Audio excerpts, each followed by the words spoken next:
Welcome to a deep dive on the collective shadow, the spiritual wound of purpose and belonging. So I would like to start off with the root chakra connection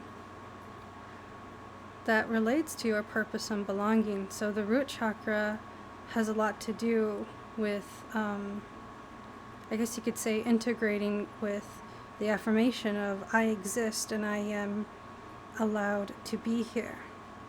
Not so much an affirmation as much as it is like a feeling, right? And at that point, it won't really be an affirmation. It would be something that you are currently integrated with, that you're living with, and it's not an imbalance. When it is imbalance, then you don't really have to feel that fear of lacking purpose and belonging, right?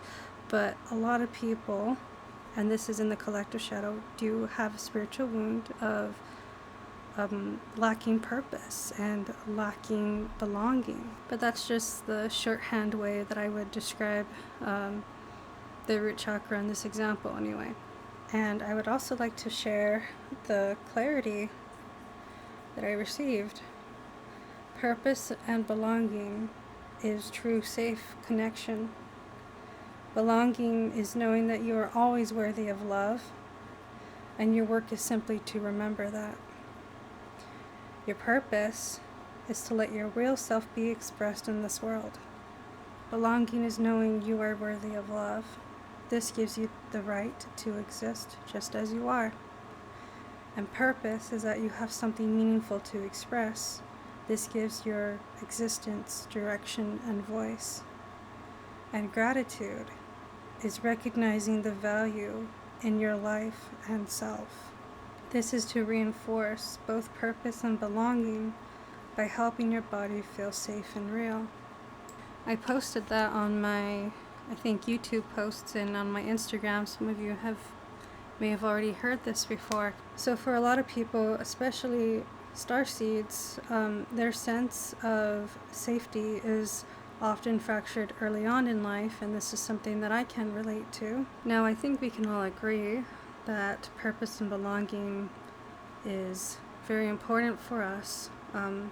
However, in my experience, I have noticed how a lot of spiritual modalities don't really talk about this enough, and I feel like because it is the root, it's the most important thing to consider, right? So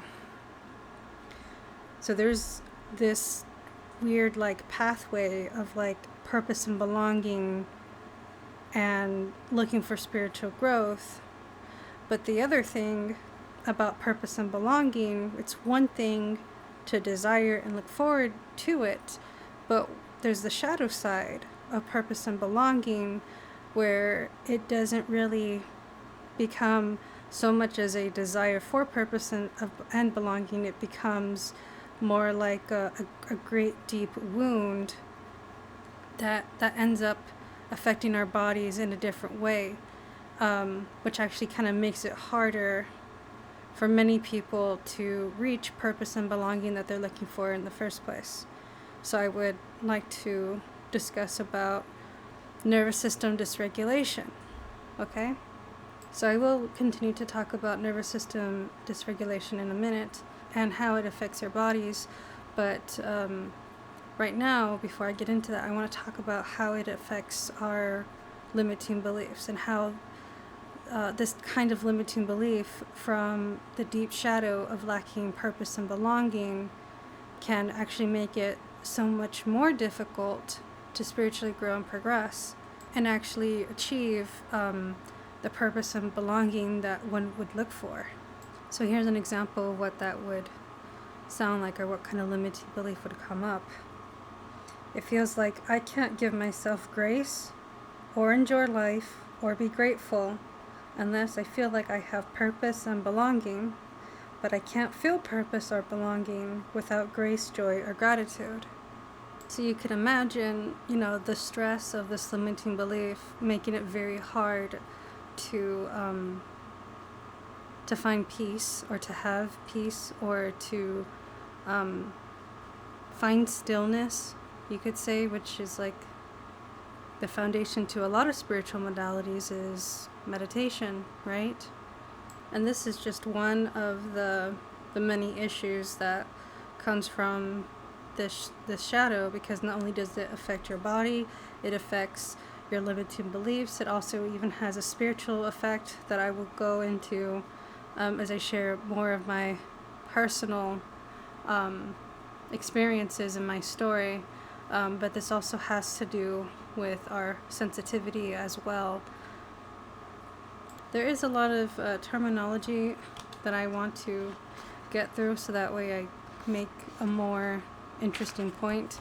But I said I was going to talk about what a dysregulated nervous system is, so we're going to start talking about it now. Okay, so what is a dysregulated nervous system? It is when one struggles to return to a state of balance after experiencing stress, threat, instead of feeling calm after a challenging event, your body stays stuck in a stress response. So like fight, flight, freeze, or fawn, or these happen for these are often experienced for extended periods of time, and honestly sometimes years. So when your nervous system is like that, then normal daily things can feel overwhelming, and your body always acts if danger is always present, even when it isn't. Okay? So, if you can only imagine what it would be like to not have like a secure route, to not feel secure in your purpose, to not feel secure in your belonging, and then, to be sensitive to, I guess, the type of events or things in your life that kind of make you feel more lost, or that kind of make you feel more like you don't belong, or you don't have purpose, or that you don't matter, right? And right now we're talking about what a dysregulated nervous system is, and I'm still going to continue about the limiting beliefs about this, but there's actually more to it, where we get stuck in these we get stuck trying to find purpose and belonging, but we find it in conditional ways that we get conditioned by life, society, the institutions of this world, family, things like that. So anything like that, can still be a contributor to your nervous system dysregulation. It doesn't always have to be like some kind of crazy traumatic event.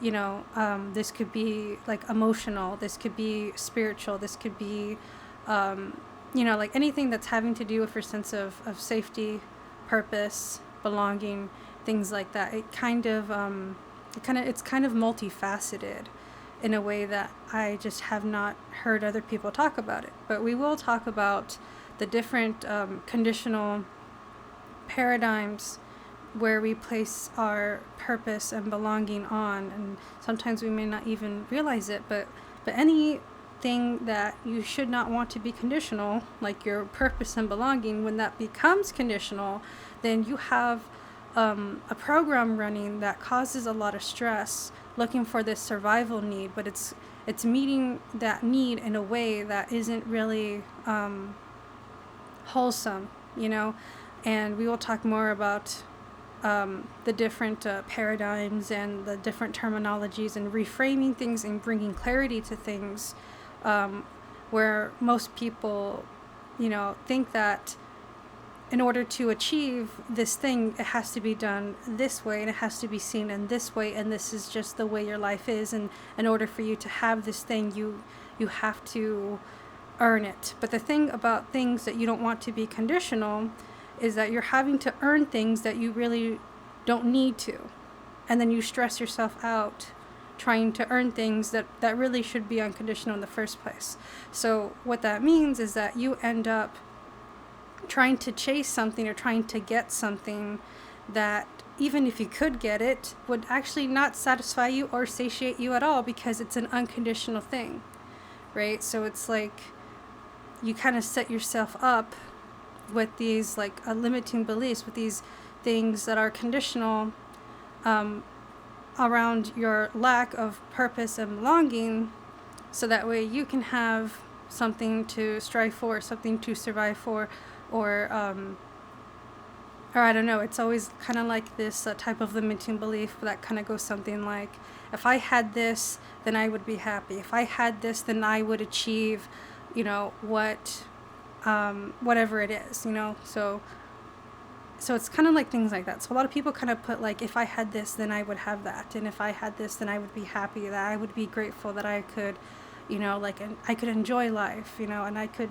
do this and I could do that. But then when they reach it, if they can, assuming they don't burn out, then it doesn't actually like fill them in the way that they truly need, which can look, you know, very confusing to a lot of people, because, you know, people think that it's a very materialistic thing, that it's something you have to have, it's something you have to be recognized for, but it's really only something you can give yourself. That being said, this is true with just any limiting belief that you have gained clarity on and overcame. You would understand and relate to what it's like to feel that way, and then realize, I don't have to do that anymore. And then you actually have more peace, you have more clarity, you actually can relax more, and you can feel happier, and how you see yourself, how you interact with life and things like that, right? So these limiting beliefs, these conditional programs end up causing us a lot of stress, but they also cause us a lot of motivation. However, it's not rooted in clarity. So what we do is we end up chasing something that doesn't actually give us more clarity, but it actually stresses us out even more. You know, so like it's like having a limiting belief that's just like a little bit of a fear. And then that fear grows, it grows and it grows and it grows, and then it becomes something like completely worse, and it manifests into maybe like a phobia, or it manifests into, being nervous all the time, or it manifests into like a certain kind of identity that you give yourself, but it really isn't you. So this is where like the ego, identity, your shadow side, your beliefs kind of make you think a certain way, and your thinking makes you feel a certain way, and then your body reacts to that, and then it just kind of goes in a loop over and over again. And then you start defining yourself in your life based upon like these parameters that you just kind of either like make up, or other people make up, or you start to believe them. And I mean, it makes sense why you would believe them, because like you have nothing else, you don't have clarity for it, you don't know how to deal with this early on. But I will talk about a lot of things, so like bear with me, but I'm gonna get through it, okay? Alright, so let's continue. Common signs of nervous system dysregulation: constant fatigue despite rest, difficulty sleeping or staying asleep, easily overwhelmed or overstimulated, chronic anxiety, shut down, irritability, trouble focusing or thinking clearly, feeling disconnected from your body or emotions, difficulty relaxing even when you want to, feeling unsafe for no reason, and spiritual burnout or emotional numbness. So now we're going to go into some clarification. A dysregulated nervous system is not a weakness, it's not a character flaw, it's not a lack of willpower. It is often the result of, chronic stress, trauma, unmet emotional or physical needs, right? So purpose and belonging fulfills an emotional need, but it also fills a spiritual need, right? And sometimes, a dysregulated nervous system could come from, medical conditions, neurodivergent conditions as well, right? So here are some misconceptions to clear up about nervous system dysregulation. So let's get started. So first misconception: just meditate and you'll feel better. Meditation assumes the nervous system already has access to being calm, but if your body is in survival mode, stillness can feel threatening, or it can feel hard to connect to it. And it's not that like you're meditating wrong, it's just that your system, like, it isn't ready to handle that yet, which is very counterintuitive, because the spiritual modalities out there always tell you to meditate. They always tell you to meditate and meditate, and you'll get better, you'll improve, and it feels a little bit weird, but you'll get used to it. And then they don't even know, or you may not even know, that you have a dysregulated nervous system, and that's like very hard for you to even achieve that. Another thing is that I have seen like root chakra meditations, which is so funny, because like I'm talking about how purpose and belonging, the lack of that and the shadow of that can cause nervous system dysregulation and all this stress, and then your body like has a hard time feeling safe. So like if your body doesn't feel safe, it's going to be in survival mode. So even stillness it's not going to recognize it. It's not going to know what to do with it. It's not really going to give the benefit that everyone tells us why meditation is so beneficial, but you don't actually get that, right? So when I see root chakra meditations, that person's probably working on their root chakra to help themselves, but if they have a dysregulated nervous system, they're not even going to get the benefit of healing the root chakra. So I don't know. That's what it feels like, at least. And considering how do you even get good at meditation without practice? So then they want you to practice more, right? And I'm gonna this may not seem like it's that bad, but I'm going to tell you how much worse it gets over time, so you're going to understand what it is I'm trying to say. On to the next one. If you try harder or you become more disciplined, you'll heal faster. That's another misconception. Okay, so healing doesn't respond to pressure. In fact, putting more pressure on it is going to do the opposite of what you want it to do. It can actually increase the nervous system dysregulation in the first place. So, like, it has to be gentle, consistent safety and not force. And survival mode is not a motivation issue. It's an overwhelmed nervous system, and it's just trying to protect us.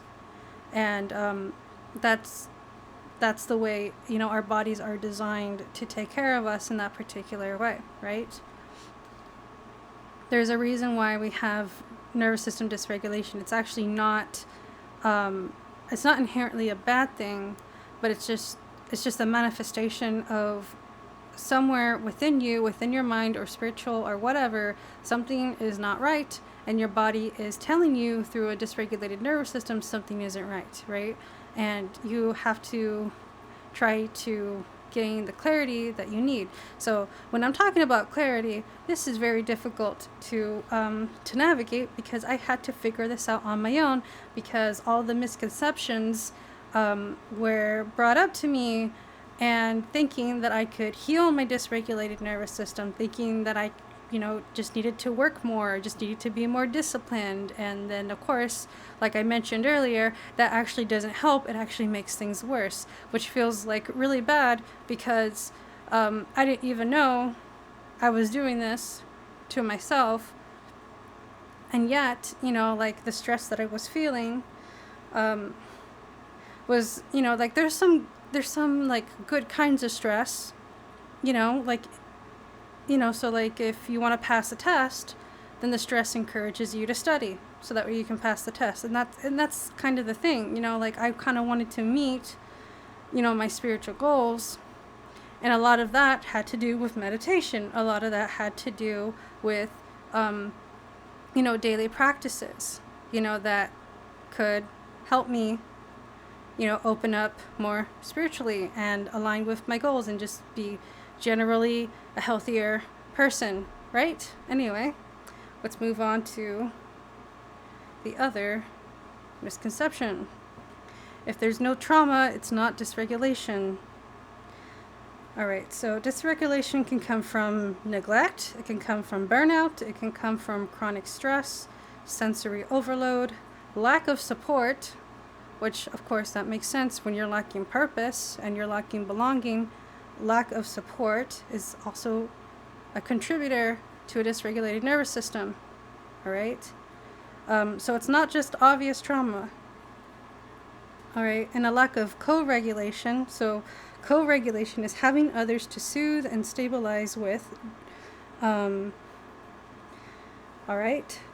So when you're lacking that, this could also rely to friendships, but especially when you're a child and when you're dealing with this type of not so obvious trauma, like I mentioned earlier, or even actual trauma, and your parent doesn't help you co-regulate, then you end up like traumatized in childhood, feeling like you're always scared, feeling like you have no support, feeling like you don't belong, you're not loved, you have no purpose. If you suffer, you just have to be by yourself on your own and just kind of deal with it. But you're not going to deal with it, okay? Your body is going to absorb all of that emotional energy and emotion and stress. And that's another facet of nervous system dysregulation that I'm going to talk about as well, where the emotion is stored in the body, which is another thing that is not talked about enough. Moving on to the other misconception, your thoughts cause your state, just change your mindset. Sometimes this can help, sometimes, but in my experience, this is a very multifaceted issue. I think mindset can be helpful, but depending on the clarity of the mindset and what the mindset, is it actually getting to the roots of the problem? Is it actually bringing you clarity, or is it actually causing you more stress? That type of stuff, because, if you are to change your mindset, what kind of mindset are you changing it to? And, there's a lot of different, I guess you could say, modalities for changing your mindset, or dealing with limiting beliefs, or dealing with these other things, right? But these things are very multifaceted, and they require multiple things to be present in order to have a strong, stable root, right? So I already mentioned, co-regulation is also having people around you, to help soothe and stabilize. So like having friends, or in childhood, having parents that, care for you, especially like emotionally, and just generally, your sense of purpose and belonging.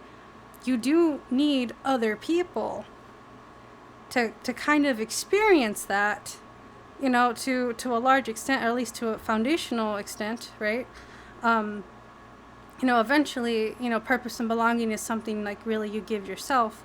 But when you're so far out of,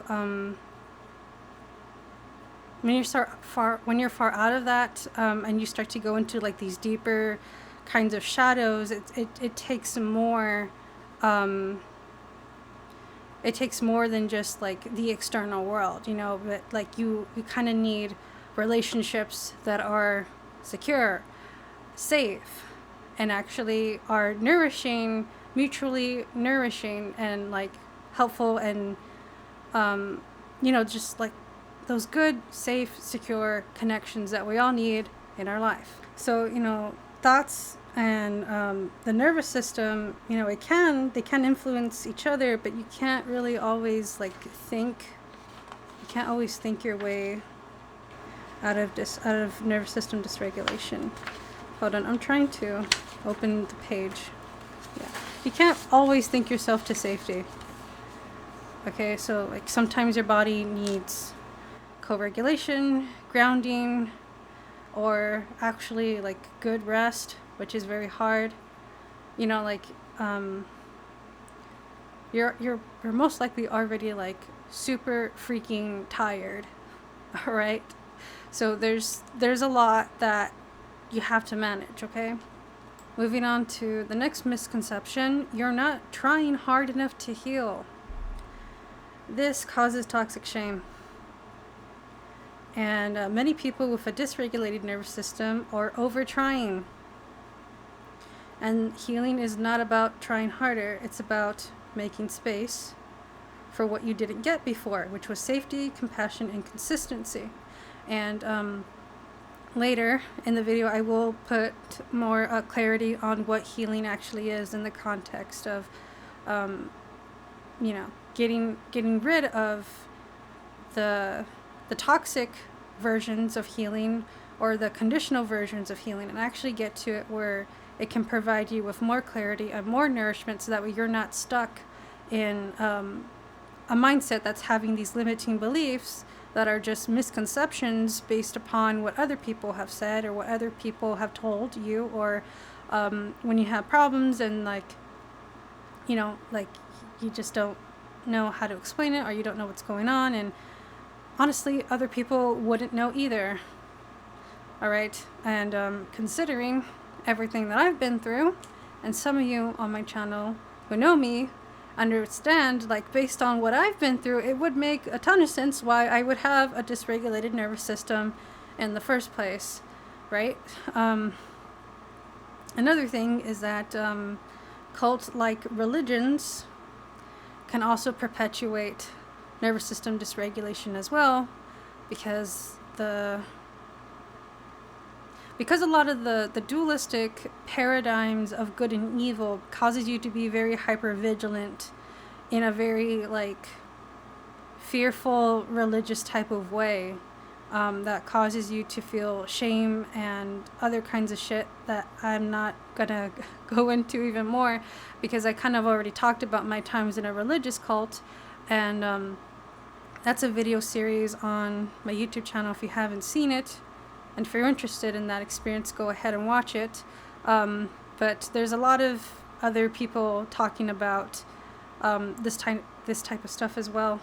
Not just the Hollywood trauma type of stuff that when people think about cults, but what is it really like? And in my cult series on YouTube, I did go and it was also in a way a deep dive on the collective shadow as well, which is my own personal experience, because if I'm here talking to you about purpose and belonging, and that being a shadow and being a collective shadow, you could totally understand someone like me who's been in a religious cult, I've had to deal with that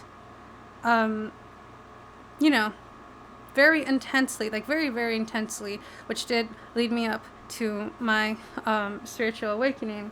But anyway, I think that's everything as far as talking about misconceptions. Now we're going to talk about nervous system dysregulation even more. Okay, so a healthy nervous system flows in and out of sympathetic activation and parasympathetic, which is resting states. All right, so you kind of flow in between these states, right? One where it's more active and one that's resting. Okay, so a dysregulated nervous system gets stuck in one of the following. Okay, so I kind of mentioned fight, flight, freeze, or fawn. These are common things.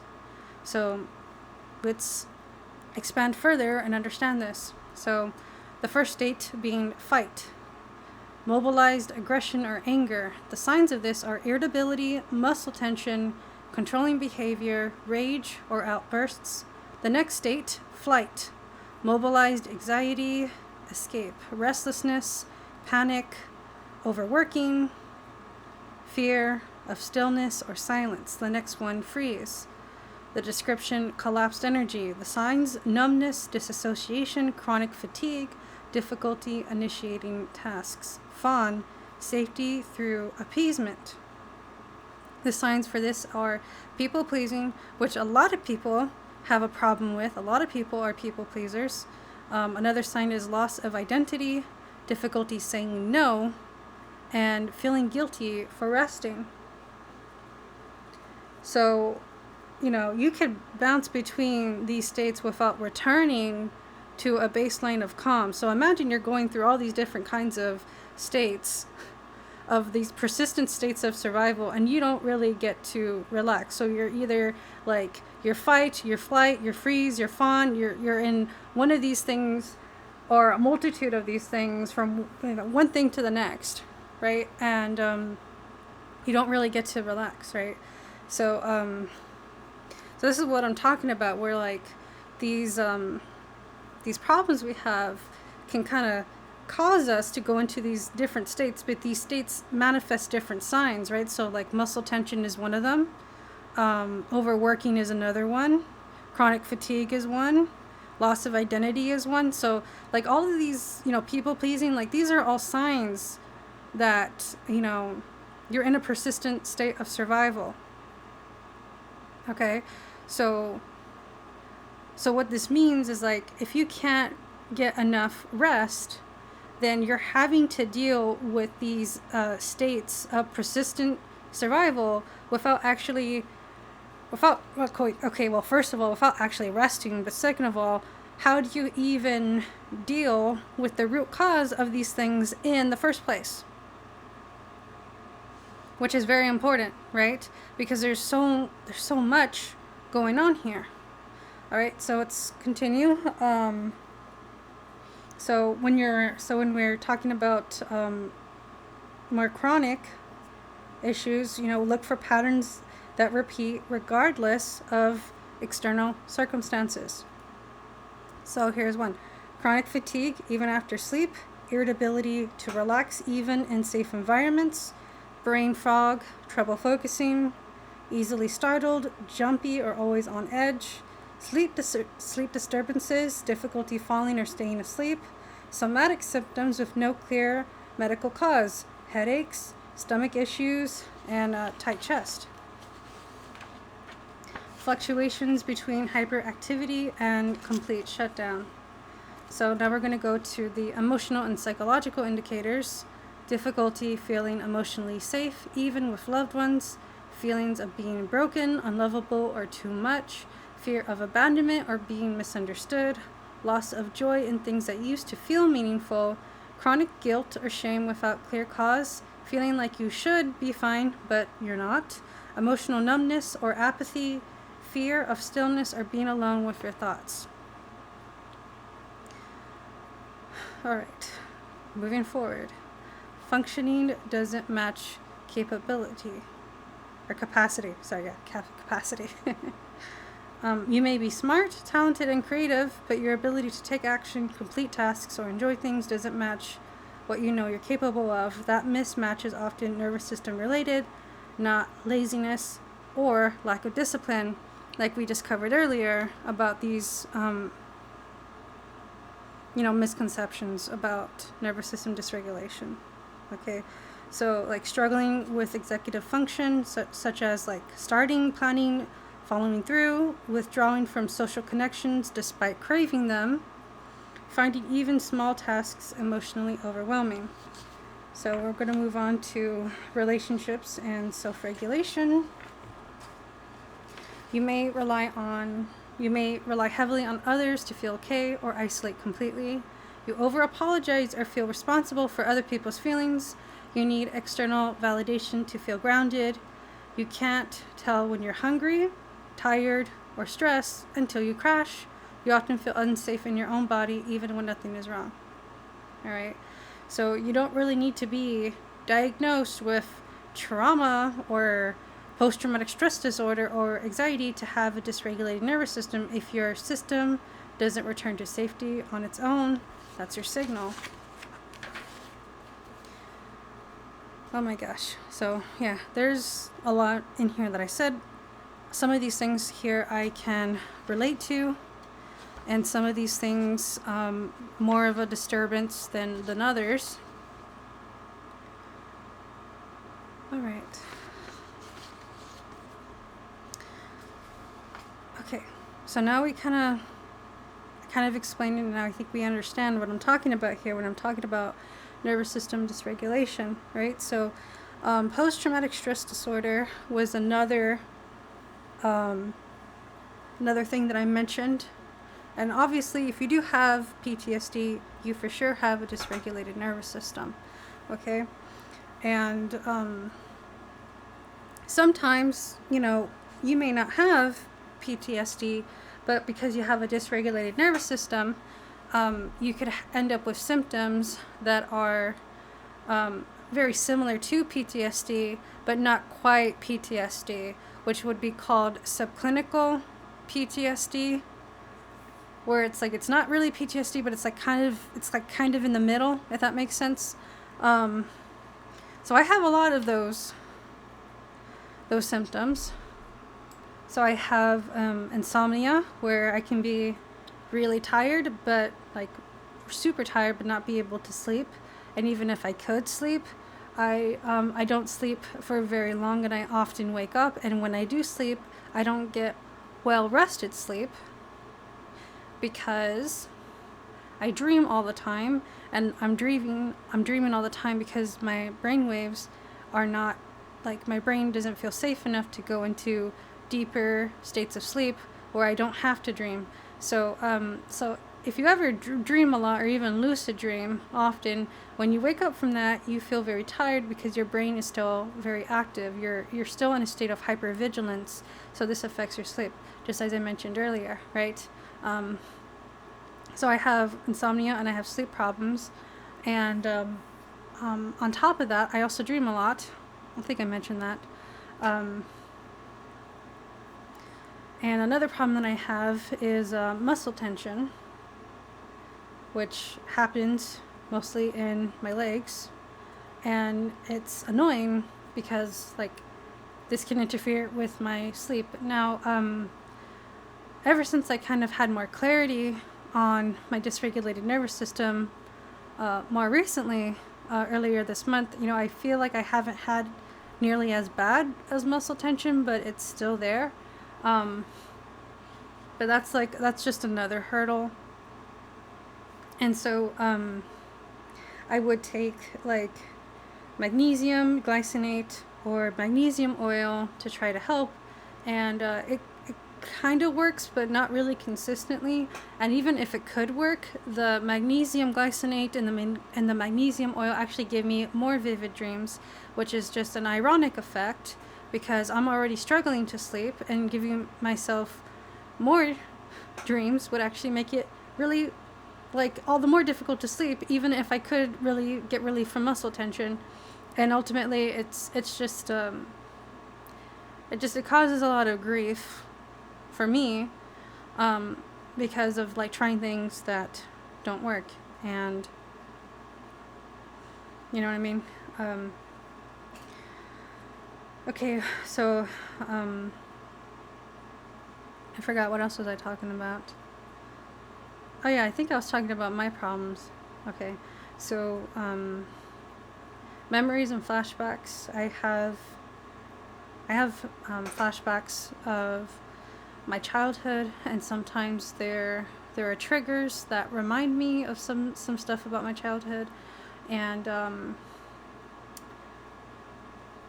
or not. Sometimes it doesn't even have to be my childhood. It could literally be as recent, like, as high school, for example, elementary school, junior high, even high school.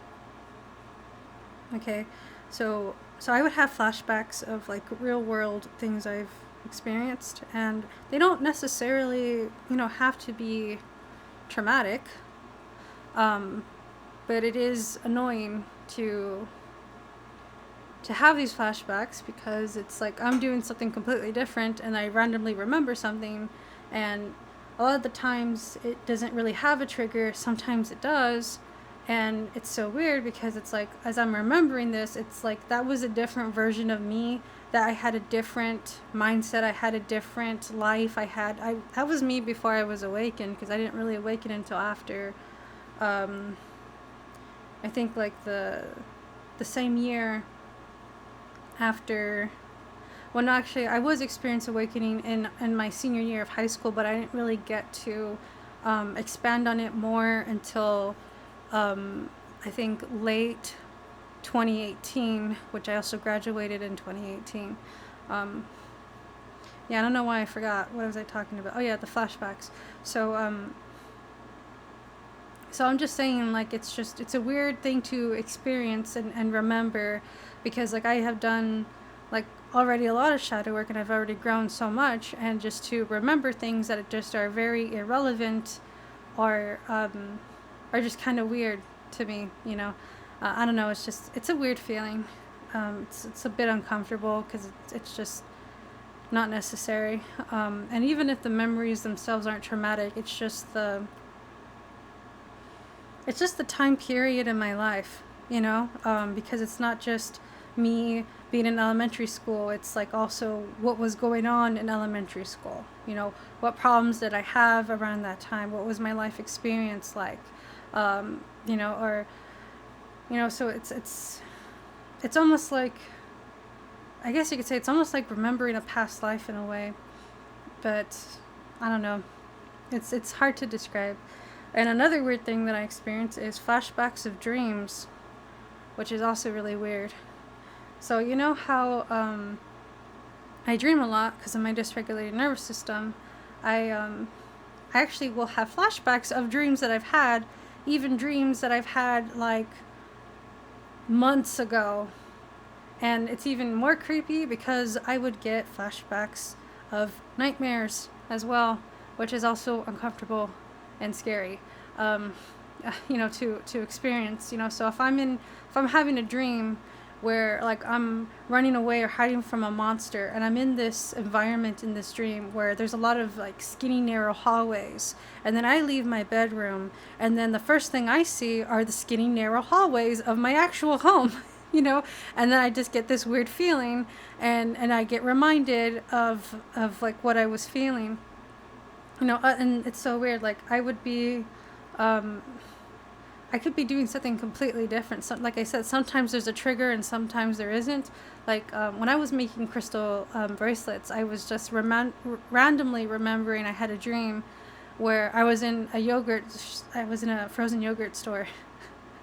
It's like, what the heck? Like, has nothing to do with anything, you know, like has nothing to do with anything, right? And sometimes I get, and you know, because like I dream a lot, and I wake up often. I would actually dream that I wake up, but I'm actually still dreaming. And I remember like I had a nightmare that I dreamt that I woke up from, but I was still dreaming. So it's weird. But about like twice a month, I do get a string of like nightmares. I remember like, I think earlier this month I had like 3 nightmares back to back of you know, because I would wake up and then I would go to sleep, and then I would wake up again and then go to sleep and then wake up again. That would happen to me a lot, you know, because I'm so freaking tired, you know, and I just want to go back to bed, you know. And you know, it's so weird. You're like, if I don't have insomnia, then I don't even have good sleep, and I don't even sleep for that long, and it's not even restful sleep, and I dream all the time. So it's just crazy, you know. So I would get these like uncomfortable dreams, or like sometimes flat out nightmares, and that happens, and like it tends to happen in a pattern. You know, they're not like spread out. Like sometimes in like normal life you would have a nightmare here or there, but for me it's like more often than I've ever experienced in my life. You know, and another thing that I experience sometimes is like my left eye will start twitching. And I think I've experienced sleep issues since I was like in the 2nd grade, but it hasn't been until like more recently. I think like since like, excuse me, and since like last year, 2024, that like I started to experience these symptoms more intensely, and now this year it's like the worst I've ever experienced, right? where, you know, if I didn't have as bad of symptoms before, you know, I definitely do now. But like I said, there's like a whole boatload of issues and experiences you can have that can cause a dysregulated nervous system, right?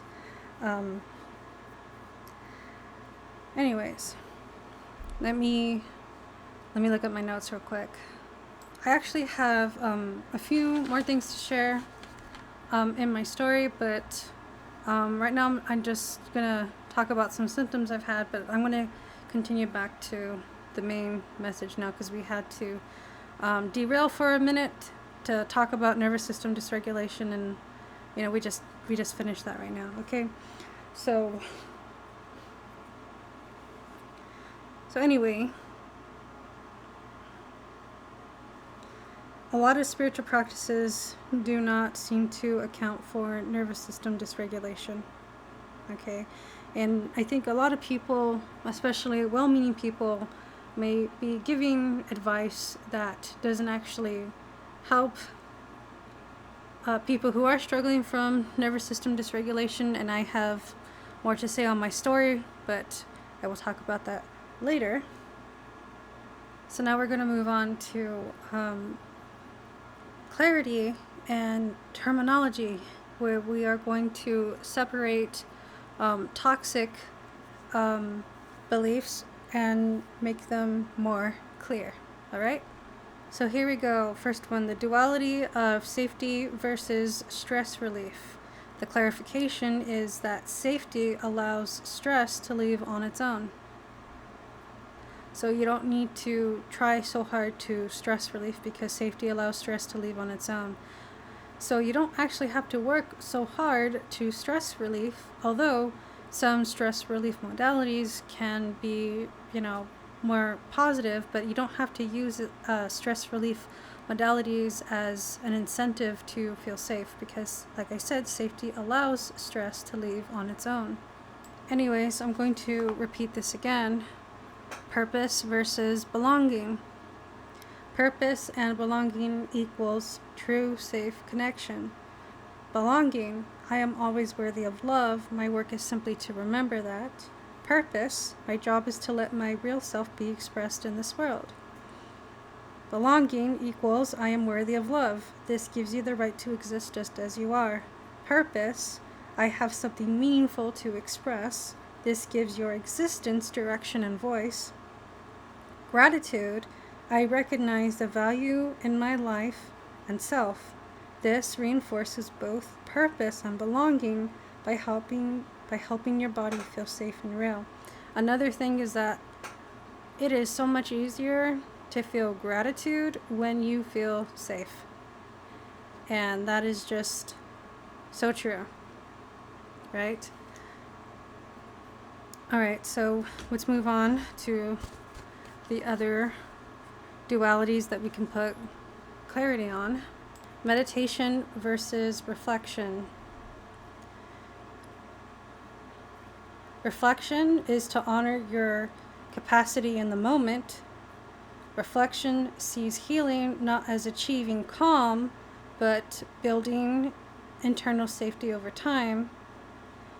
Some tools only work when your body is ready to receive them, such as when you have a regulated nervous system. Some modalities will work better than if you have a dysregulated nervous system, for example, like I mentioned earlier. Another thing is that true healing recognizes survival adaptations. Okay, so meditation can sometimes reinforce personal responsibility. For stress relief, like I mentioned earlier, without accounting for barriers like trauma-informed reality, or nervous system dysregulation, okay? And sometimes this can feel like pressure to fix yourself with meditation. And also, nervous system dysregulation is not a willpower issue. It's not something that you need more discipline, or you need more practice, or you need to do more work. And often meditation is expressed of being something you have to do daily and like all the time. Well, not all the time, but like daily, practice it all the time. Eventually, not all the time. I'm sorry, I'm using that as an exaggeration. But my point is like there's a difference between like meditation, like you're trying to get a product of meditation, like you're trying to get the result of meditation, versus just like your own self-reflection. And you might think, like, meditation might help you reflect, right? But like the way that meditation gets expressed as this like as a stress relief modality, it kind of loses its benefit, if that makes sense. And what you really need to do is like reflect on all the things that I've already said, so like meditation versus reflection is something I wanted to bring clarity to. Okay, and I've already mentioned how safety allows stress to leave on its own, correct? So this is like one of these problems where it's like if we don't like look at the clarity of it first, like then the other things we're trying to do to that is just our way of effort of trying to reach more clarity or trying to help ourselves, like without the right clarity in the first place, we end up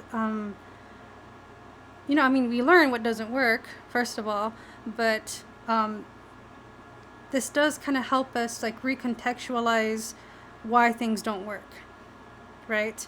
And I think that's very important because you don't want to end up feeling shame for it not working, or confusion for it not working, or when you try to explain why your experience, then other people might tell you things that are nervous system misconceptions, right?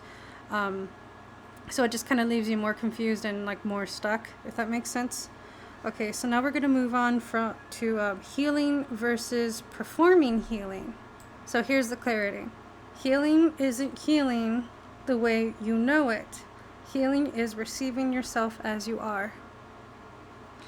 So this is important because a lot of people want to immediately fix their nervous system, just like fix it, heal it.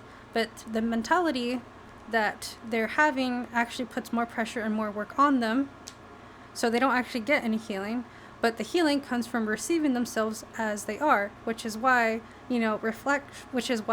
reflection over meditation was useful, which is why healing, and seeing healing in this way versus trying to heal the way that we're taught with these modalities and stuff.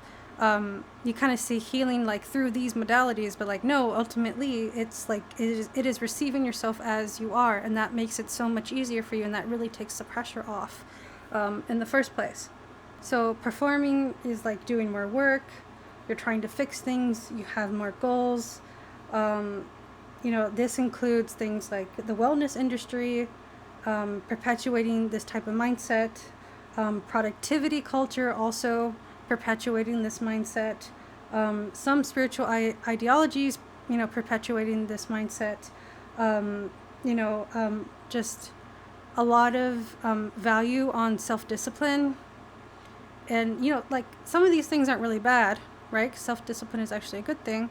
But like I said earlier, like when you're performing, you're actually putting more work and more pressure on yourself, and it's not in the right context for like what you actually need in the moment, right? And I want to talk about that more. Okay, so pressure, sometimes these things can create more pressure on us, and sometimes these things, they can be helpful and they have their place, but they can be very limiting, unfortunately. And when you have like a when you're trauma informed, then you can see more clearly what's really going on underneath. You can nurture yourself. You can actually, ask questions like, what is the real goal? Like, what is the root? Also, you become more concerned with giving yourself unconditional versions of love instead of trying to earn and work and pressure and self-discipline yourself into, giving yourself the emotional spiritual nourishment that you're looking for in the first place, because this is all tying back to the collective shadow of purpose and belonging. So you become more concerned with giving yourself unconditional love, with seeing your own worthiness as unconditional, where you start to accept grace more. So it's a completely different type of clarity, you could say, than that which, like, productivity culture or some spiritual ideologies, or some of these things that can be helpful, but they're more limiting.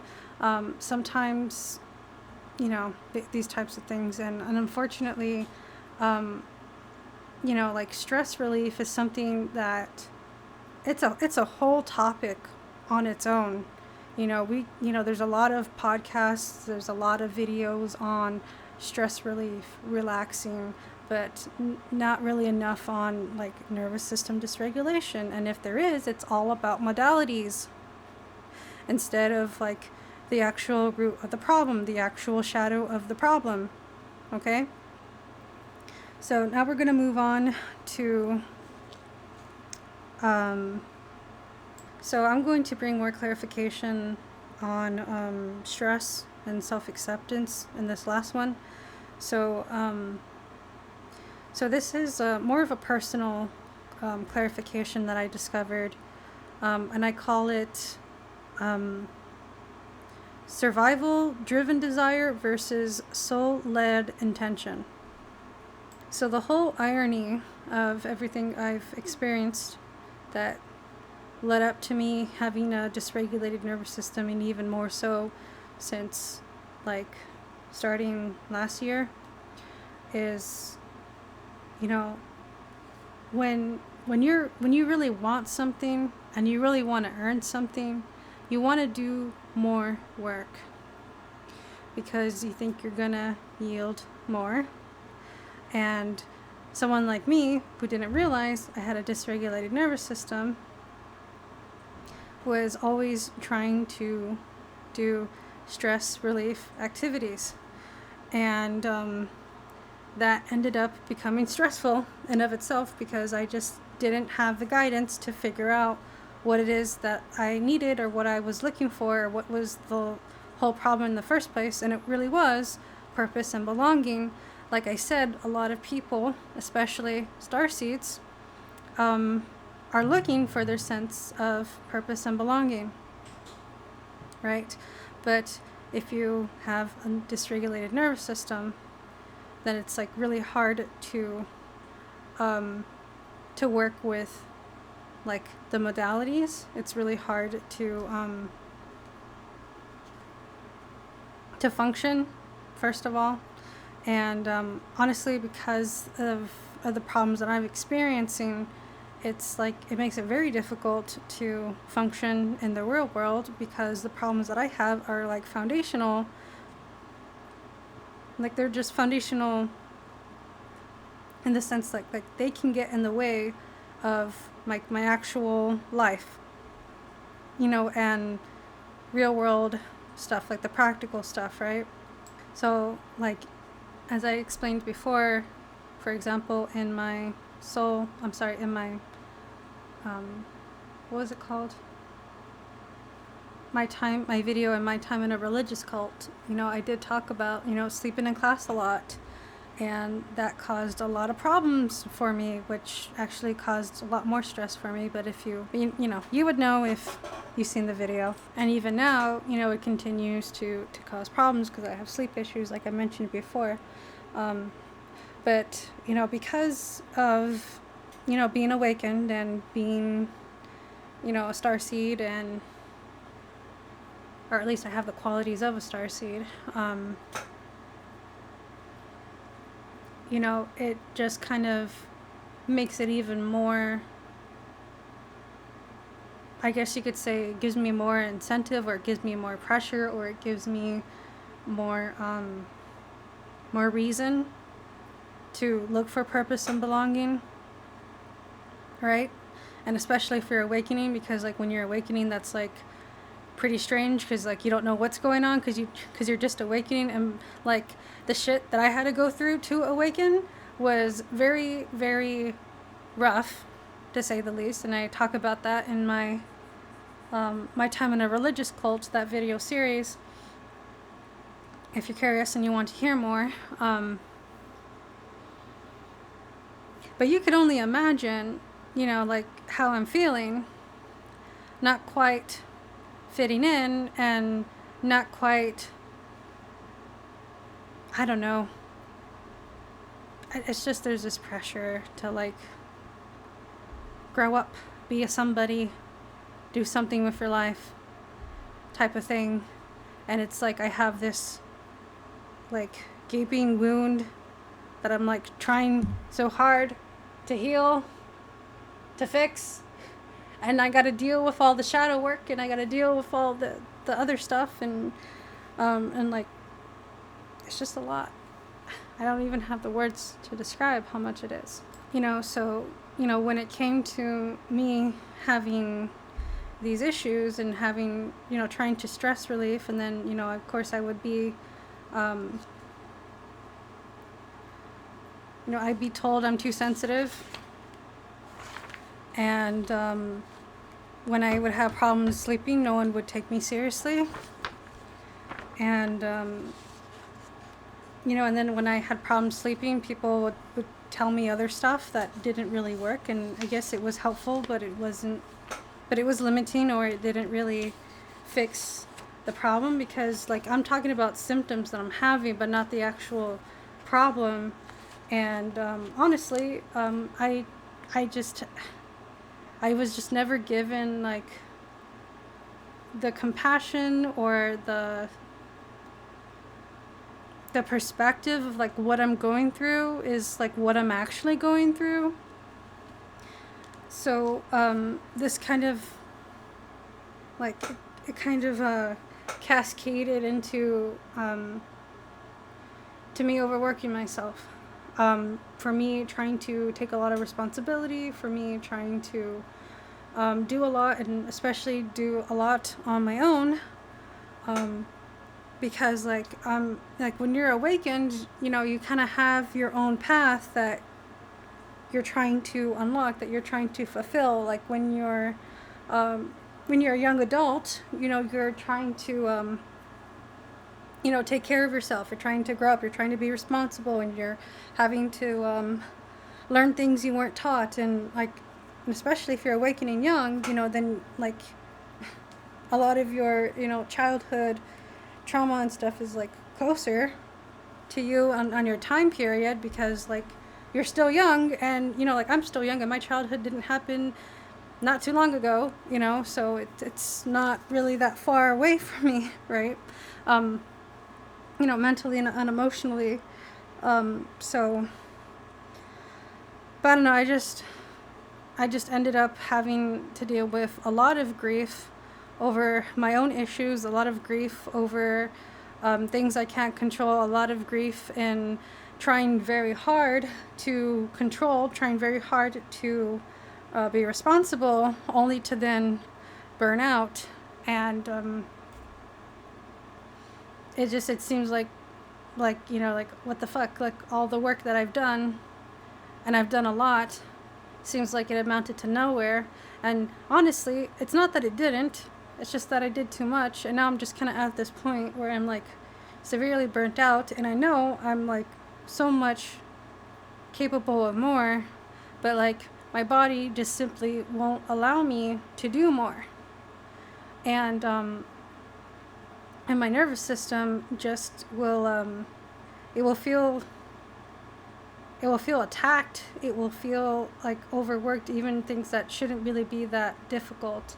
And so this causes me to like recontextualize everything for my whole life, for like my diet, my exercise, like how do I enjoy life, like how can I stress relief, how can I relax, how can I have fun, how can I enjoy things, and like can I feel like I'm actually fulfilling a purpose? Do I actually feel like I belong? Do you know? And there's just like these foundational types of like feeling and questioning and like wondering, and if I'm going to like measure up, is the work I'm doing working anyway, like will I, it often feels like to me like a lot of the things that I do is quiet and internal, and so not many people would like recognize or even give the compassion to truly listen and pay attention to the inner work that I'm doing on a daily basis, and that I've been trying very hard to achieve in the first place.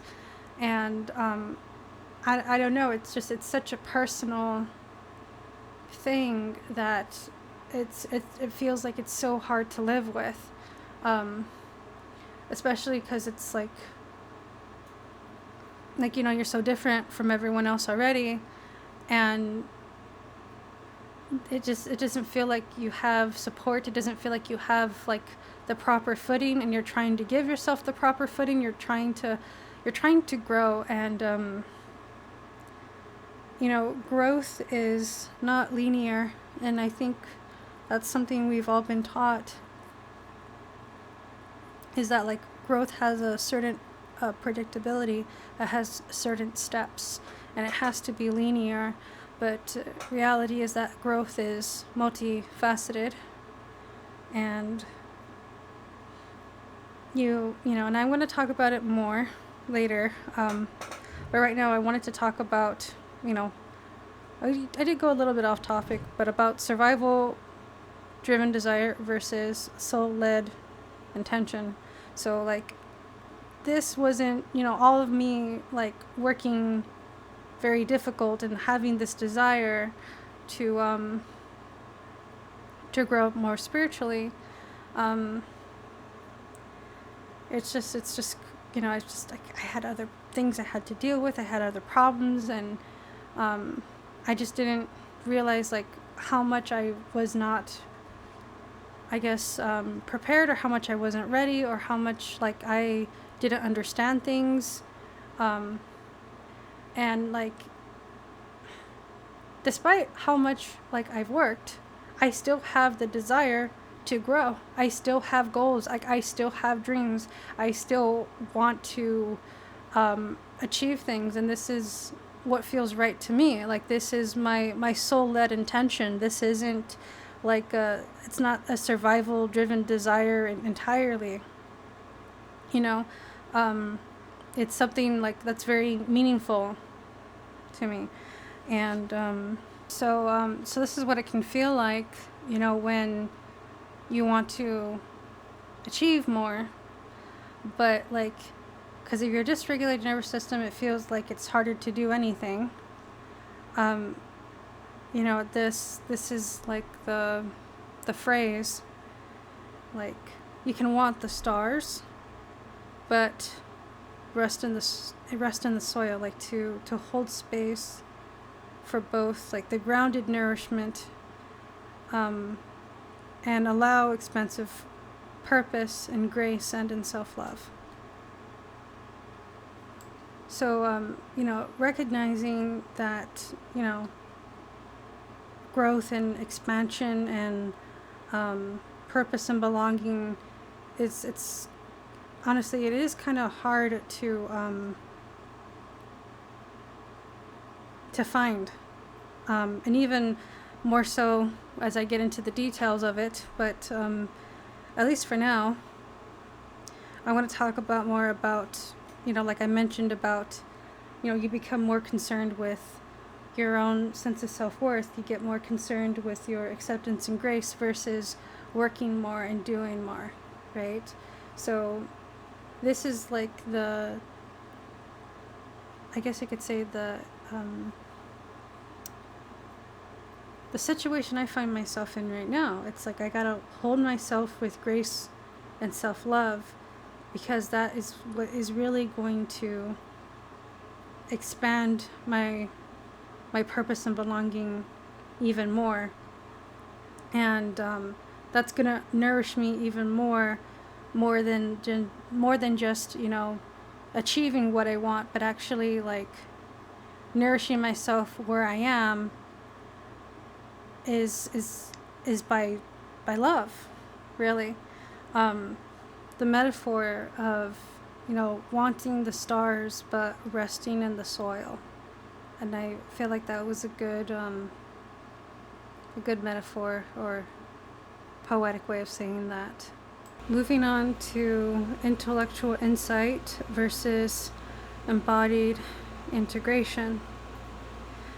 So just as I was talking about later, even with all of the intellectual insight of all the different modalities of stress relief and all these things, like these are, things that have research or things that have science and things that have been promoted in the, I guess like health and wellness industry, spirituality industry, the productivity culture, right? Like it can be helpful, but it is limiting, right? So even with all of the intellectual insight of, what I've tried, what I've done, what I've looked into, what I've researched, there is still this intellectual insight versus the embodied integration. Because I'm just at this point where it's like, okay, I'm here, well, what now? And I have all this intelligence and I have done all this work, but this is where I am now, right? So the question is, it's like, well, what do I do? Because I have all of this experience and all the things that I've put effort into studying or learning about, but now I just need to like actually embody like what I've learned by recognizing what didn't work. So now I'm having to like, I want to feel like, hey, what do I do here? Or like, hey, is there wisdom? Like, what do I get out of this? If I wasn't able to get anything out of it before, right? So from there, I'm going to talk more about grace, patience, and gentleness, self-acceptance, releasing pressure to perform healing or spiritual growth a certain way. Just release that, and you'll have more grace, you'll have more patience, you'll have more gentleness, you'll have more self-acceptance. Allowing yourself to rest without focusing on the limiting idea that we need to earn the things that we should be unconditionally giving to ourselves, right? And that's a very important step for us to give ourselves that grace, that patience, that gentleness, that self-acceptance, because that's actually what's going to help you heal instead of all the other things that didn't help you heal, right? They were maybe helpful, but they were limiting. So now, we're going to talk more about the embodied integration, right? So the space between knowing and embodying is grace. And that is exactly the situation where I am right now. Grace gives your body and nervous system time to catch up to what you know. Grace is what allows integration to unfold without punishment, right? And embodied integration is not delayed wisdom. It is wisdom in motion, nurtured by grace. Grace is rebellion against systems of worthiness. In a world that demands you prove your value through work, struggle, or success, grace is the radical act of receiving love now, without delay, without condition. Grace is spiritual nourishment. In the moment when help shows up before you've earned it, it's the feeling of being loved without explanation. It's what allows healing to happen when everything else fails. Grace is gentleness towards the self. Instead of shaming yourself for having a dysregulated nervous system or being tired or afraid, grace says, you're struggling, it makes sense, but you're still enough.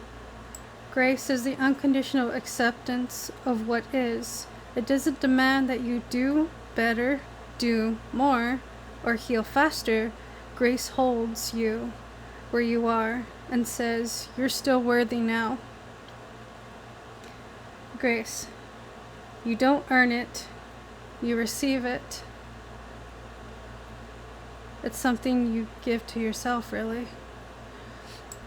Anyway, to talk about grace further, I would like to mention how life plays out without grace in our life. We chase enlightenment to escape our humanity, not embrace it. We pursue health goals not from love, but from shame or fear. We wear spiritual facades while our inner child still feels abandoned. We manifest wealth, love, or beauty, but never feel safe or satisfied. We confuse discipline with worthiness and performance with purpose. But with grace, it reorients everything. Instead of hustling for healing, we allow healing.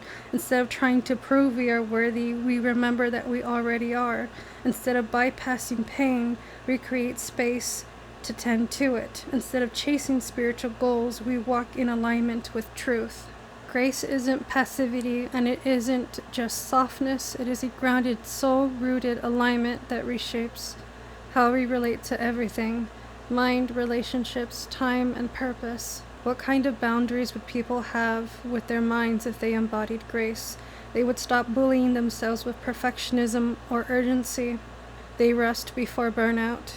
They know that intrusive or fearful thoughts don't define them, and they respond with compassion and curiosity, not shame. They would value inner stillness as much as productivity. What would boundaries be like in relationships with embodied grace? They would stop abandoning themselves for approval. They would allow honest expression, not masked behavior. They would recognize when someone could not meet them in love and walk away without cruelty or codependence. They have the strength to say no from self-trust, not defensiveness. What kind of goals would people have in life if they embodied grace? Their goals wouldn't be about proving their worth, but expressing their soul truth. They would choose aligned paths, not performative ones. They'd pursue success in rhythms that honor health and spirit. They allow detours and non-linear growth. How would one enjoy life and pass time with embodied grace? They give themselves permission to enjoy life without earning it. They seek hobbies that nourish rather than distract or numb. They'd slow down enough to savor food, art, nature, conversation. They trust that being alive is a miracle worthy of presence. It would be a life of nourishment, but not just physical nourishment. It would be a life where boundaries protect, not punish. Goals emerge from the soul, not survival. Rest is sacred. Joy is part of the healing. Time is not wasted when it's lived consciously.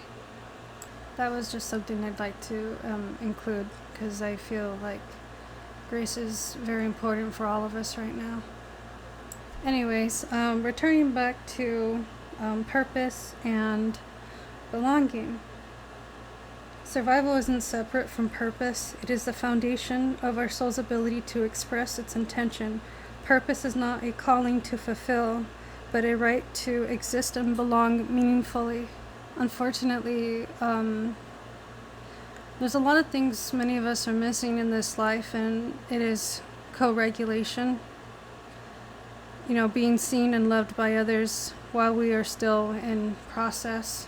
But it is also having someone to soothe and stabilize with, such as a caring friend, or really anybody who cares or can fill a role that can provide that for you.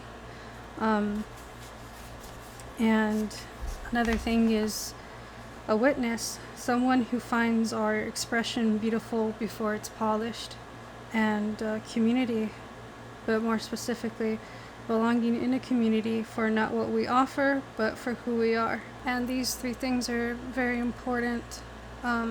And many of us are missing co-regulation. Many of us are missing a witness. We're missing belonging in a community like that. And that's what makes it very hard for us um, to have a healthier life, to have a more regulated nervous system.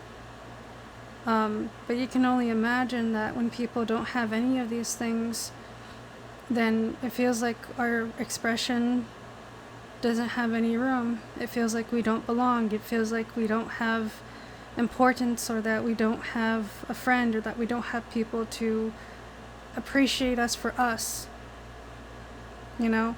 And not for any like conditional thing, you know, that's like shallow or something that's a limiting belief, you know?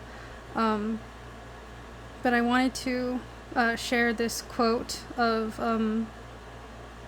loneliness that I found interesting. It's by Carl Jung. Carl Jung said, "Loneliness does not come from having no people around you, but from being unable to communicate the things that seem important to you. Loneliness is rarely about empty rooms. It is about carrying words you cannot say and truths you do not feel safe to share. Healing is learning to speak what matters most, so you are no longer alone with it. This is the work of letting yourself be seen and known for who you really are." And before I continue, I would just like to, I guess, like, hold space and recognition for myself and many others who needed that, who needed to know that, and who needed someone to help them get out of that loneliness, you know, in the context of, you know, what Carl Jung said, and in the context of purpose and belonging, because it is, it's such an intense thing to go through, you know, like if you feel like you don't belong, you feel lonely, you feel like you don't have a purpose, you feel like you're having to try so hard to achieve it and stuff like that. And then all the while, it doesn't matter how much you achieve, it doesn't matter how much recognition you receive, it doesn't matter, like nothing matters, because if you truly want to feel purpose and you truly want to belong, then you need other people, and we need other people, you know. And it's so hard to describe like the cyclical nature of this, for, you know, awakened people, for starseeds, for people who've gone through intense trauma that leaves them feeling like there's an emptiness inside them, like they want a friend, they want purpose, they want belonging, they want a meaningful life. They really need to express themselves, but it's so hard for them to express themselves because they don't feel like anywhere to do it is safe enough. And the grief and the sadness that comes from that is very real, because I have found that real friendship is hard to find, and real safety is hard to cultivate, and real purpose is hard to find, belonging is hard to find, and we don't even know like how to find this initially until like we get even more traumatized by trying to belong and find purpose in a place that was never meant to give us that. And speaking from my own experience, you know, being in a religious cult, and in having emotionally immature parents, and not having any friends, and you know, having to go through so much, not being able to tell anybody, and all these institutions, all these systems, whether it's school, whether it's work, whether it's whatever, it's like it's crazy to me, you know, like if anyone is finding anything there, I guess it's just a facet of whatever they needed to survive rather than the full embodiment of their fullest self-expression. Because I believe that if we are to truly be who we are, it would change the world. And I think that's the purpose of our purpose, is to be who we are. It is to express ourselves. Is it not? And I would just like to further give special thanks to all of my friends who have helped me on my shadow work journey, on my YouTube journey, and to help me get out of my shell and express. Because if I didn't have you, I don't know if I would even be around. And I can only imagine like how many more people out there feel like me, or maybe they feel like me but not as deeply, or maybe they feel like me but they're scared, or I don't know. But this is what I'm expressing nonetheless, because it's important and it's meaningful to me. And I want to thank everybody who helped me co-regulate, who was a witness to my self-expression, who loved me for me. Thank you. So now, before I get into my story, I want to talk about what happens when a spiritually awakened person finds purpose and belonging, and then I will talk about core signs that your dysregulated nervous system is healing, and then I'll get into my story, and I think that should end the video. When a spiritually awakened person finds purpose and belonging, they shift from survival to embodiment. Instead of trying to fix themselves or earn their place in the world, they begin to inhabit their being beautifully. They allow their sensitivity, insight, and intuition to exist without shame. The awakened soul stops performing healing and starts embodying grace. They become a channel naturally. You don't need to force spiritual evolution. When you feel safe, seen, and aligned, the channel opens on its own. Spirit flows more easily when you are no longer in fight or flight. Your heart becomes a bridge for the divine because you are finally open to receive. Their wisdom becomes shareable. Instead of being trapped in the mind or overwhelmed by pain, insight gets translated into clarity. Your personal story becomes medicine, not just for you, but for others. Next, they stop judging their pace. Awakened people often feel behind because they know their soul's potential, but with belonging and purpose rooted in unconditional self-acceptance, you release urgency. You realize you are already living the path, not rushing, just unfolding. Next, they magnetize safe relationships and soul-aligned opportunities. When your nervous system doesn't scream danger all the time, you recognize and receive the people, teachers, friends, whoever that matches your frequency. You don't have to force connection anymore, it finds you. Next, you heal without needing to perform healing. Safety doesn't require fixing anymore. You stop defining spiritual progress by how little pain you feel, and instead anchor into how much capacity you have to meet yourself with love, even in pain. This is a deep act of grace. This is beyond stress relief. It is about liberation from conditional existence, and it's a shift that spiritually awakened people especially need, because we're often so hard on ourselves when we can't achieve the peace or light we expected after awakening. But the truth is, you don't have to prove your light. You are the light, even when you're resting, even when you're messy, even when your nervous system is still catching up. Alright, let's continue. Core signs that your dysregulated nervous system is healing. Increased window of tolerance. You're able to stay present through discomfort, stress, or difficult emotions without disassociating, shutting down, or overreacting. You don't feel like every little thing tips you over the edge. You recover from stress more easily. Stress still happens, but it doesn't stick to you the same way. You bounce back quicker and sometimes even notice yourself self-soothing in the moment without forcing it.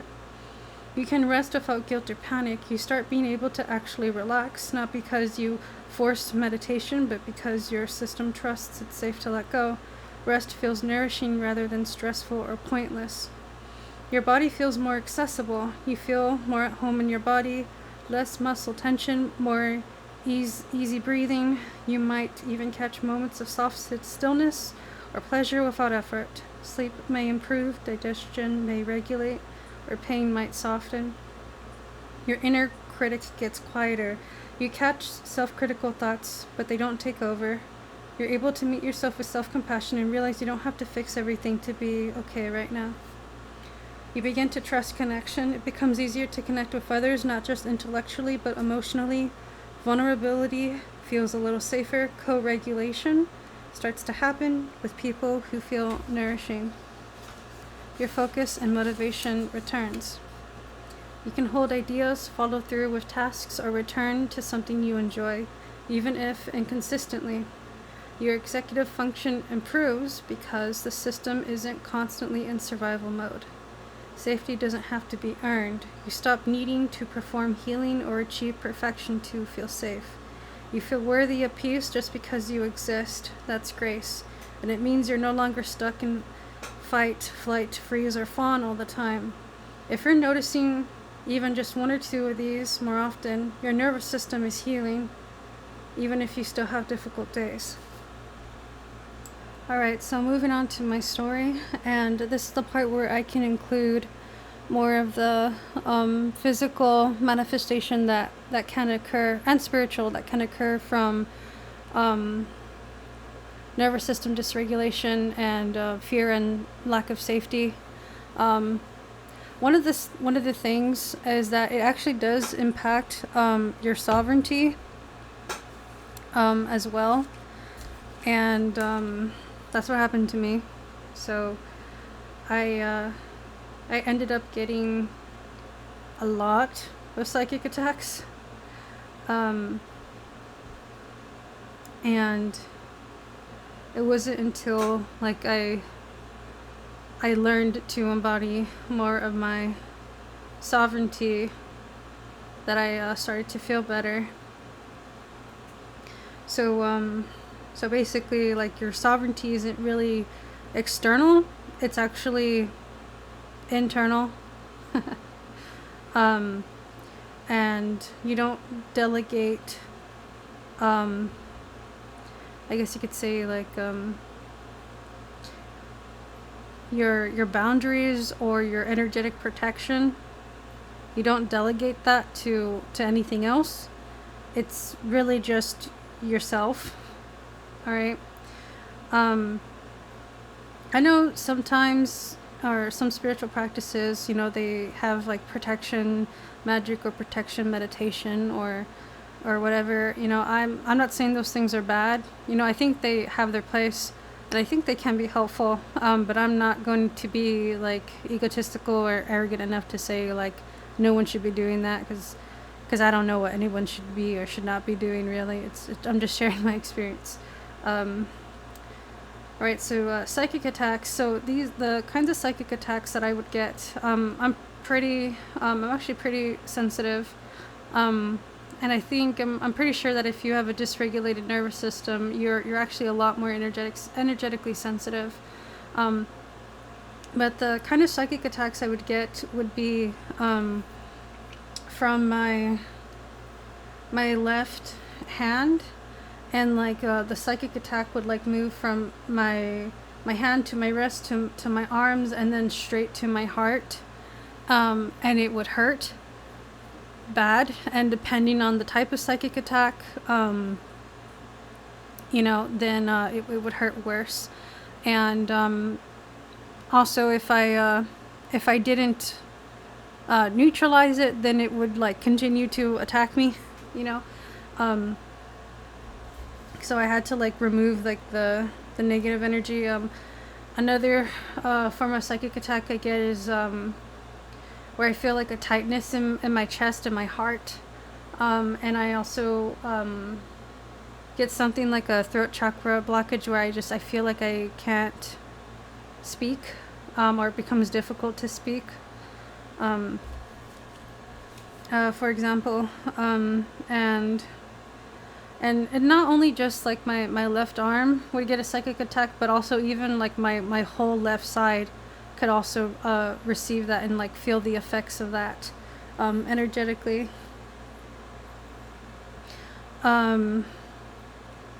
Another thing that happened to me, which I wasn't sure what was going on, but I remember one time I got really, really sad and I got really scared, and I was trying to ground, and I was doing like a bunch of stuff, but I don't know if it was like maybe there was just like emotional pressure built up within me or something, but I cried really hard last night. Well, not last night, but one night. And like I went to the restroom and I noticed my hands were very, very blue, like very blue, and it was really weird. So I don't know what exactly happened there, but I don't know if anyone's experienced a similar thing, but that didn't really have a clear explanation.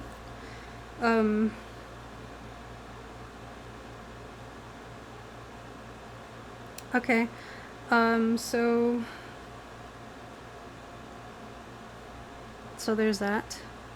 I think eventually, like I was able to ground more, and I've been trying to ground more, but I can't really say that grounding in of itself makes me feel safe, but I think it probably is. It probably is helping on some energetic level.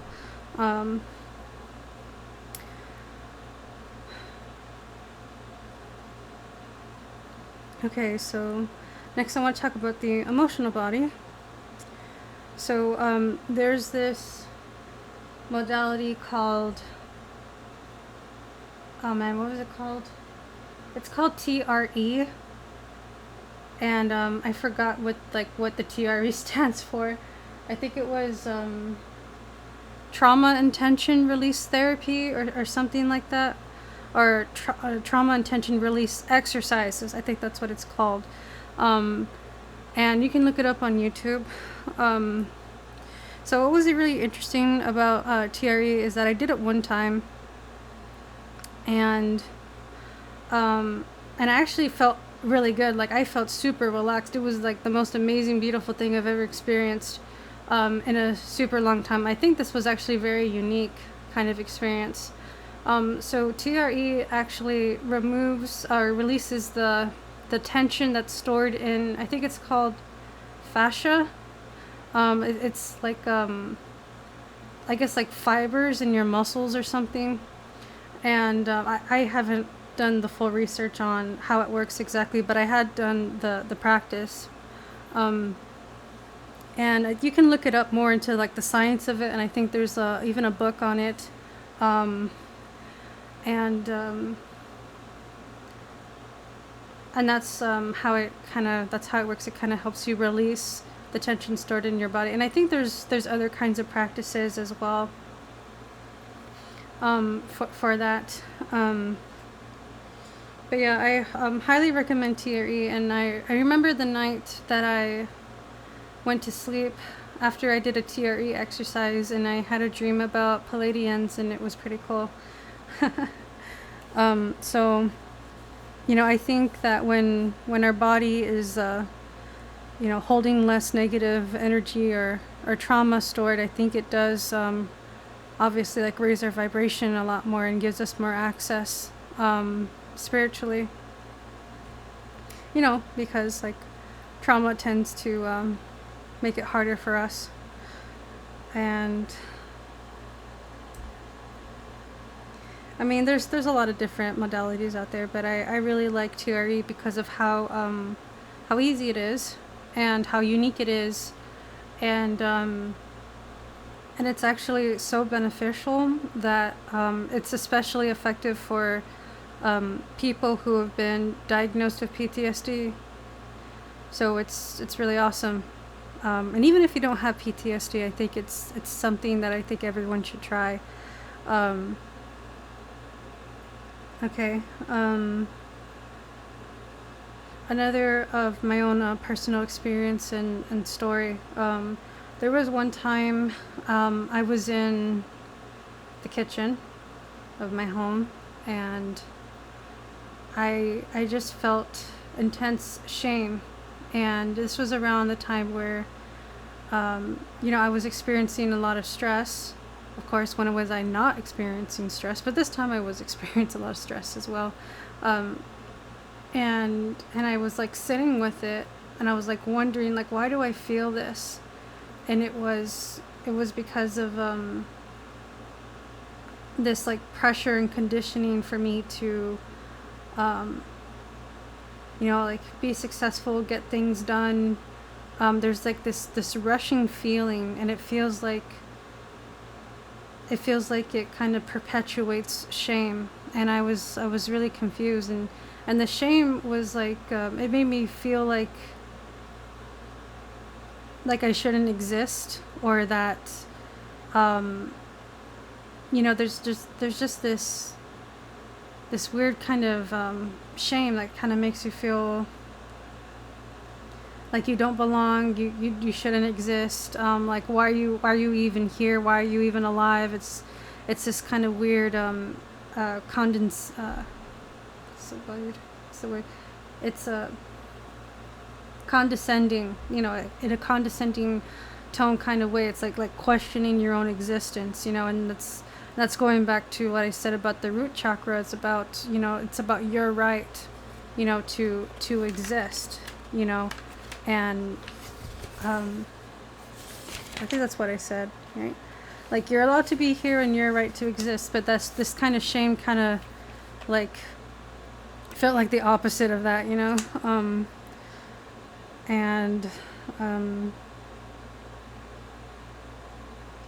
oh yeah, so another problem that I have with everything, and this even happened with me with TRE, is that I would try a different modality to help me relax, and it would work really good the first time, but then I try to do it again, and it doesn't work. Like, it's completely, like, it doesn't work, and that was my interpretation of that, was because the nervous system just didn't trust feeling safe the second time, so that's probably why it didn't work. But I didn't even realize that was a pattern or a thing. Like, in my mind, like, I thought, well, if it wasn't working for me, like, am I putting too much pressure on myself? Am I thinking about it too hard and stuff like that? But actually, no, like, that actually happens when your nervous system is dysregulated. It doesn't trust being safe. So, like, this can happen a lot where, like, the first time you do something, it feels relaxing and it feels good, but, like, doing it again, it's like you can't really get that. And that is something this kind of led me to trying a whole bunch of different things, because I was looking for consistency. I was looking for, reliable stress relief that I can count on. And, like, I had to keep moving from different modality to different modality, because, like, I couldn't find consistency, and I just really wanted relief. But I would often grieve over that and cry over that, frustration, because I just want to relax, Okay, what else is here that I wrote down? So here are some lessons in particular that I learned, is that I don't need to have the limiting belief of I will feel safe once I heal, or I must meet conditions to have purpose, or gratitude is what I feel after I'm okay. And here is also some clarity that I got. Healing is receiving yourself as you are. Purpose is innate, and I have the right to express myself. And gratitude is what I feel when I honor where I am. And the last and final thing I'd like to share is just in my own personal experience. It's been very difficult to be around others who could, help me regulate my nervous system, and and just people that were very nourishing to me, and just like how I mentioned before. But despite despite everything that I've been through, a lot of the ways that I have coped with my I guess my shadows, or my or like whenever I feel stuck, or whenever I need help with something. I mean, of course I would go to friends, but doing magic rituals with archangels has been very helpful, and so I would ask for clarity and guidance and healing, and then that eventually is actually what ultimately allowed me to get the insight that I needed, the clarity that I needed, so that I can make this video for you right now. And it's what helped me with the problem that I'm having with my dysregulated nervous system. So all of the knowledge and the advice that I'm sharing with you is honestly what I got back from the magic that I've done, to like actually help me like get over this, because like I've been having to do all of these things by myself for a very, very long time, and it's just like at that point, like, what do you do? What do you do? But yeah, so special thanks to the archangels that helped me, and especially Raphael, who is a great healer. And I remember distinctly asking for grace, and I think I've embodied more grace. Another thing is that despite how stressful things have been for me, I've never given up, and I know that if I do give up, then nothing changes. So I have to keep going, because at least there could be a chance. There could be a chance that I get some kind of success, or actually get over the hurdle. As far as like what I'm gonna do further to help myself at this time, I just have to take things like very slowly, and I just need a lot of peace and practice and patience with myself, and like really try to remember the things that I forgot, and seek out the things that nourish me, because with all the knowledge that I've collected so far, it does seem pretty, what's the word? It does seem, it seems fulfilling enough, at least. But as far as like practicality, I already know a lot of different ways to try to help myself and to move forward. But I think the biggest thing was giving myself grace and seeing things in a different way that really clarified to me the things that needed clarification.